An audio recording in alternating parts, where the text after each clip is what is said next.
जय हिंद दोस्तों, मैं रणबीर सिंह स्वागत करता हूं एक बार फिर से आप सभी का आपके परिवार मैथ एंड जीएस क्लासेस में। तो दोस्तों, आज हम लोग बात करने वाले हैं प्रॉफिट एंड लॉस का। ये दूसरा वीडियो है ना, पार्ट नंबर 2 है। तो लाभ हानि से संबंधित ढेर सारे सवाल बनते हैं और ये टॉपिक भी ठीक ठाक लंबा है। यहाँ पे टाइपिंग नहीं हो पाई है पूरी तरीके से, तो कोई नहीं, जो आंसर होगा आएगा वही हम लोग का आंसर होगा।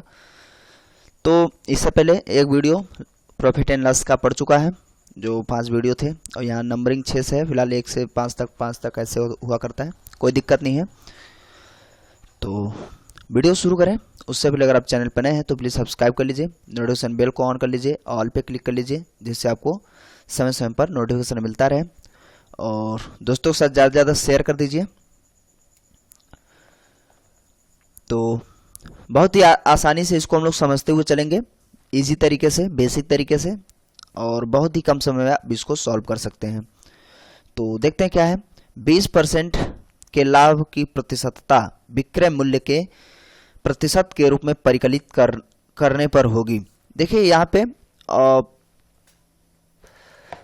लाभ का प्रतिशत तो क्रय मूल्य के हिसाब से जो परसेंटेज बनता है वो 20% यहाँ बना है अपने आप, है ना, है ही है, क्योंकि लाभ जो है क्रय मूल्य के आधार पर निकाला जाता है। लेकिन यहाँ पे कह रहा है कि विक्रय मूल्य के प्रतिशत के रूप में परिकलित करना है, यानी कि एक चीज़ तो क्लियर है कि आप कुछ भी यहाँ मान सकते हैं। देखिए 20% का लाभ है, क्रय विक्रय दोनों पता नहीं है, तो इजी तरीके से आप क्रय x मान के भी लगा सकते हैं। आमतौर पे 100 मानेंगे तो ज़्यादा बेहतर रहता है। मान लेते हैं क्रय मूल्य कितना है, 100 है, तो विक्रय मूल्य कितना हो जाएगा, विक्रय मूल्य 120 हो जाएगा। क्यों हो जाएगा? क्योंकि 20% का लाभ प्राप्त हो रहा है ना, तो ये 20% का लाभ 120 ऐसे निकालेंगे तो आ जाएगा आपका, है ना। और ये विक्रय मूल्य के आधार पर ही परिकलन करना है 20% का प्रतिशत में, ठीक है। तो प्रतिशत लाभ को ही निकालना है, लेकिन हम लोग जैसे यहाँ पे प्रतिशत लाभ बराबर होता है लाभ गुणे 100 और बटे यहाँ पे होता है क्रय मूल्य, लेकिन यहाँ पे आपको क्या रखना है, विक्रय मूल्य, ये कहना चाहता है। और ये स्टेटमेंट समझ लीजिए कैसे वो कहना चाहता है, ठीक है। तो विक्रय मूल्य हमारा यहाँ पे क्या हो जाएगा, 120, ठीक है। तो यानी कि इसकी जगह पे आप 120 रख दीजिए, और कोई ज़रूरत नहीं था नीचे ही लिखिए, क्योंकि हिंदी में यहाँ लिखा हुआ है। लाभ कितने का हो रहा है, 20, ठीक है।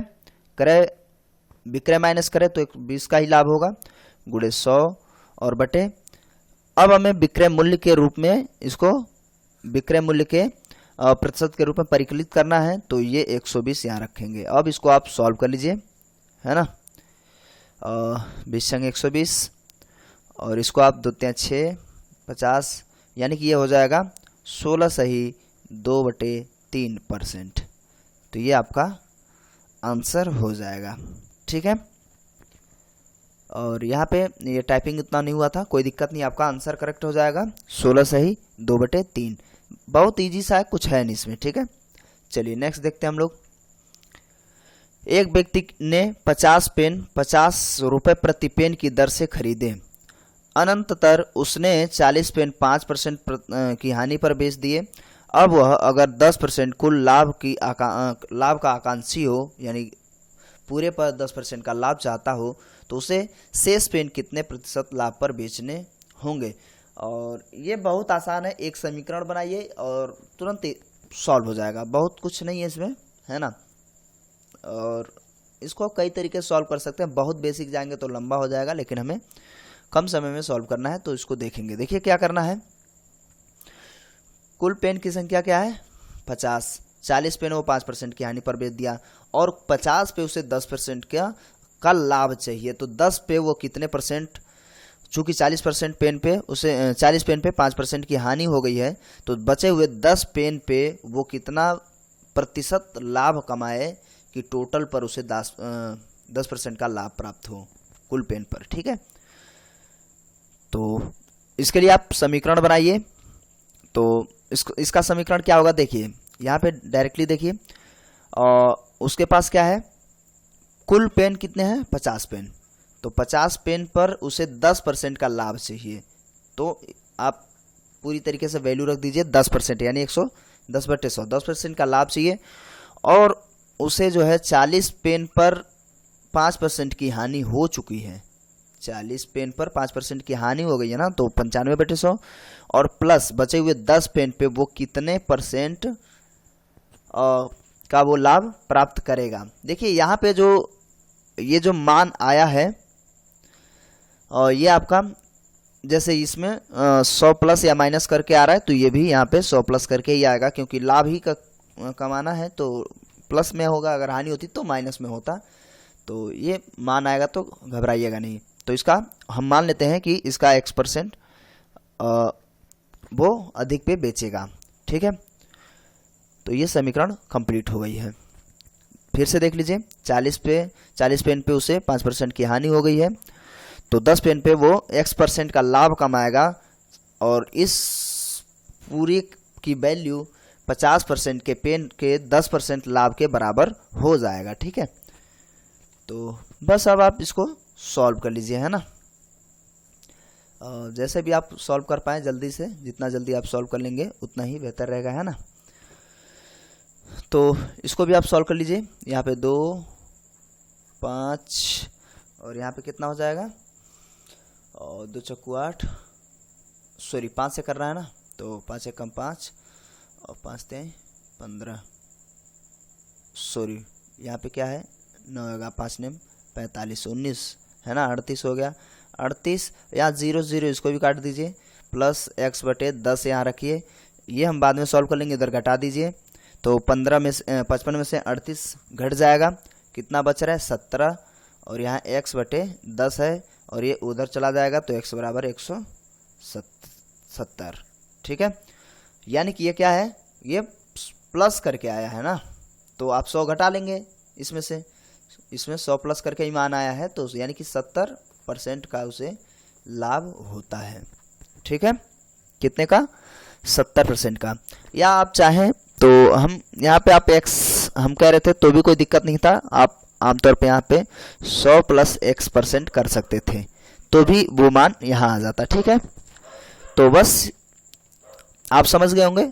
इसमें क्या है, बेसिक तरीके से देखा जाए तो यहाँ 100 प्लस करना होगा, क्योंकि सभी में क्या हम 100 प्लस या माइनस कर रहे थे, तो यहाँ पे भी हमें उस हिसाब से कर लेना था। फिलहाल आप समझ जाएंगे। आपका ऑप्शन क्या है, घ नंबर, ठीक है। 70% का उसे 10 पेन को 70% लाभ पर बेचेगा, तब उसे टोटल पर 10% का लाभ प्राप्त होगा। तो ये आसान है, कुछ नहीं है। नेक्स्ट देखते हैं, किसी वस्तु को 78 रुपये में बेचने से 4% का लाभ होता है, यदि उसी वस्तु को 60 रुपये में बेचा जाए तो हानि की। ये भी बहुत आसान है। सबसे पहले आप क्या करेंगे, क्रय मूल्य निकाल लीजिए, और क्रय मूल्य के लिए हम कहते हैं सूत्र भी आपको पता होना चाहिए। सूत्र क्या है क्रय मूल्य का, यहाँ पे हो जाएगा क्रय मूल्य बराबर विक्रय मूल्य गुणे 100 और बटे लाभ प्राप्त हो रहा है तो उतना, और 100 में लाभ जोड़ देंगे, यानी कि यहाँ पे क्या हो जाएगा 4%। लाभ पर बेचता है तो 100 प्लस 4 यानी 104, और विक्रय मूल्य हमारे पास कितना है 78, तो यहाँ पे आप इसकी जगह पे आप डायरेक्टली 78 रख दीजिए, ठीक है। और इसको आप सॉल्व कर दीजिए। यहाँ छोटे छोटा काट सकते हैं आप, है ना, तो मजबूरी भी है। 2 × 6 और 2 × 18, और यहाँ पे 2 × 5 = 10, तो फिर यहाँ काट दीजिए, या 4 से आप काट सकते हैं डायरेक्टली, 25 हो जाएगा यहाँ पे। 25 4 × 4 4 × 12 13 × 39 25 × 75, ठीक है। उसका जो क्रय मूल्य है कितना 75 आ गया है, 75 रुपये क्रय मूल्य है, और 60 रुपये में बेचने के लिए कह रहा है तो हानि पूछेगा, है ना। तो 60 रुपये में बेचेंगे तो भाई हानि कितने का हो रहा है 15 रुपये का ना, 75 में से 60 घटाएंगे 15, तो हानि कितने की हो गई 15 की। 15 × 100, चूंकि प्रतिशत हानि निकाल रहे हैं हम लोग, तो क्या हो जाता है हानि × 100 बटे यहाँ पे क्या हो जाता है विक्रय मूल्य रखते हैं ना, सॉरी क्रय मूल्य, नीचे हमेशा क्रय मूल्य ही रहता है, तो क्रय मूल्य कितना था 75। तो आप इसको आराम से सॉल्व कर लेंगे, ठीक है। तो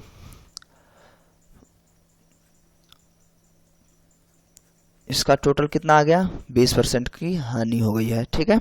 हानि पूछ रहा था, तो कितने परसेंट की हानि हुई है? 20% की हानि हो चुकी है। तो करेक्ट आंसर क्या हो जाएगा? घ। नेक्स्ट,